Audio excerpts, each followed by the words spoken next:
Welcome back to People's Princess Catherine channel, where we share updates and untold stories about Catherine, Princess of Wales, and her royal family. Today, we bring you some significant news.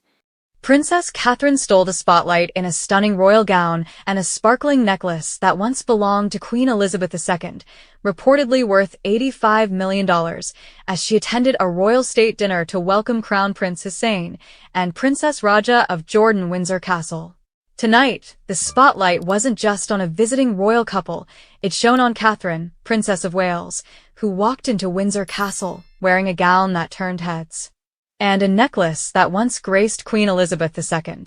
Yet the value was never just monetary, it was emotional, symbolic, political. Because when Catherine chose to wear that heirloom, she sent a message: the monarchy lives, and she's its future. Tonight, we'll unravel that evening. We'll look behind the curtain. What was the message? What were the reactions? And what might this portend for the House of Windsor? Let's begin. When Catherine entered the grand dining hall, she wore a floor-length, deep emerald satin gown, simple in cut, elegant in structure, with subtle draping that accentuated her silhouette. The Jordanian royal couple, Crown Prince Hussein and Princess Raja, were the honored guests. The evening's focus, on paper, was theirs. But Catherine made it hers.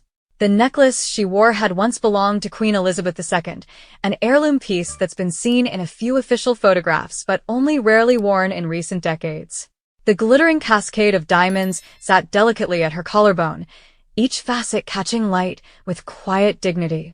Fashion critics and royal watchers alike instantly hailed her as a vision, the embodiment of modern royalty, a graceful diplomatic weapon. On comment threads, she's rewriting what it means to be a royal in 2025. Let's talk about that $85 million necklace. It's not just a showpiece. It's a legacy. Once owned by Queen Elizabeth II, the necklace carries gravity. It carries stories of coronations, state visits, empire, and the quiet, steadfast presence of a monarch whose reign spanned generations. By wearing it, Catherine wasn't simply honoring her predecessor, she was visually participating in the continuity of monarchy. She was saying, I stand with the past. I step into the future. She was linking her journey to the great matriarch who preceded her. And, in royal diplomacy, symbolism matters. When Catherine wore that heirloom at a state banquet hosted for foreign dignitaries, it whispered, we have history. We have legacy. We have continuity. We have weight. It's soft power incarnate. Within minutes, media outlets exploded. The Mirror ran headlines calling her a living constellation. Fashion reviewers dissected every angle, every shimmering fold. Social media flooded with admiration, some worshipful, some tactical, some critical. One admirer posted, she's a vision, modern, regal, real. Another, she just silenced the room with her calm, her glow. Critics praised her for reviving signature style, the balance of refinement plus accessibility, strength plus empathy. She is, after all, the royal many feel they could relate to but slightly elevated. On forums of royal watchers, you saw lines like, she's not playing dress up. She's playing legacy. Let's pull back to the state dinner itself. On the guest list, Crown Prince Hussein of Jordan and Princess Raja, nations, politics, alliances. This event wasn't purely ceremonial, it was a stage for soft diplomacy. In that context, Catherine's role mattered. She was the impeccable guest, the gracious host, the visual ambassador. That's where the knitting of fashion and statecraft happens, when a royal's wardrobe becomes an extension of national messaging. For years, Catherine and William have navigated the tension between tradition and modernization.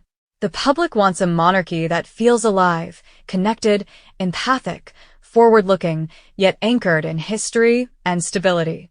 This necklace move? It elevates Catherine's position not as a style icon, but as a symbolic bridge. She is tying past monarchs to future ones through visual continuity. It strengthens her soft power credentials. It deepens people's emotional connection. It helps reframe her not merely as a princess with charm, but a future queen with substance. Will this shift how people see the monarchy? I believe so. Moments like these reshape public memory. They matter long after the flashes fade. Of course, there's another side. Critics will say, Isn't she capitalizing on a queen's legacy? Isn't this too calculated? Does the monarchy's relevance rest on spectacle? Some may argue it's too performative. That such gestures risk being hollow if not backed by meaningful action, charity, transparency, public service. But does that undercut the symbolic move? Not completely. In an image-driven age, such gestures signal intent. They open doors to narrative. They shift perception. They give moments for public engagement. If Catherine couples this imagery with consistent goodwill work, leadership, and authenticity, the risks are minimal and the rewards potent. If I were to forecast, this night will be remembered as a turning point, a marker. We'll look back and say, that was when Catherine stepped into her historical weight. From here, I expect to see more gestures of continuity, using heirlooms, subtle references to royal history, more moments blending tradition with modern resonance. But equally, the test will be in consistency, in how Catherine and William balance glamour with grounding, in how they carry forward the monarchy into a 21st century narrative that resonates emotionally and morally. If they succeed, they will maintain legitimacy not through title alone, but through symbolism, through narrative, through connection. Last night, Catherine didn't just attend a state dinner. She defined it. In one evening, she radiated elegance, but more than that, she carved a statement. A statement about legacy, about continuity, about monarchy's relevance in our modern world. For fans of the royal family, this moment will be replayed, analyzed, romanticized, and remembered. For the monarchy, it was a move in a complex dance, relevance, symbolism, diplomacy, connection. And for Catherine, possibly, the moment that hints more strongly than ever she is becoming the next great anchor of the British royal story.